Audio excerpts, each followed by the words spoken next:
Petite actu sur Clubic, l'Australie va créer la plus grande ferme solaire au monde visible de l'espace. L'entreprise SunCable a demandé les permis et cherche les accords nécessaires à l'installation d'une ferme solaire qui pourrait devenir la plus grande infrastructure de ce type au monde.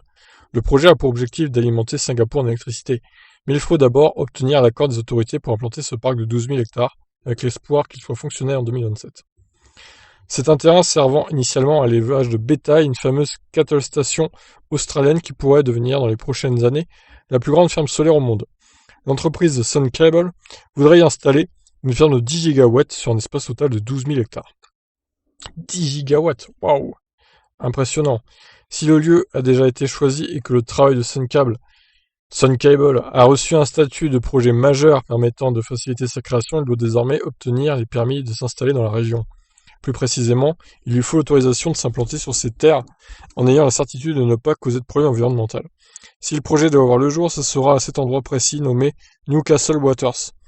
C'est sur le couloir ferroviaire reliant Adelaide à Darwin, ce qui est parfait pour notre logistique compte tenu de l'énorme quantité de matériel que nous devons transporter vers le site, a déclaré David Griffin, le directeur exécutif de SunCable, précisant au passage que l'endroit a surtout été choisi pour les conditions météorologiques qu'il propose.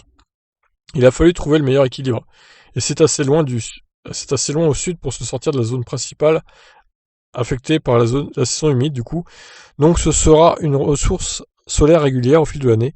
Il y a beaucoup de soleil et peu de nuages, donc très bien, un endroit très ensoleillé.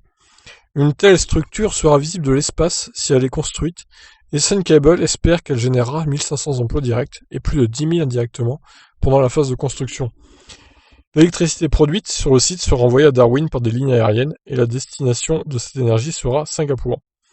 De Darwin, 2/3 de l'électricité seront alors envoyés vers la cité-État par 2 câbles sous-marins qui fourniront à Singapour environ 20% de ses besoins d'énergie. Griffin espère lancer la construction en 2023, débuter la production d'énergie en 2026 pour une exploitation en 2027. Bon bah écoutez, c'est un beau programme, en tout cas s'ils y arrivent, chapeau, parce que là c'est quand même un projet faramineux, hein. Je vais essayer de zoomer l'image. Ouais, on peut pas zoomer plus visiblement. Ah, c'est impressionnant tous ces panneaux solaires là. Waouh. Ça fait rêver. Et espérons qu'on aura la même chose en France un jour, hein. Pourquoi pas. Sur ce, je vous laisse réagir. Ciao.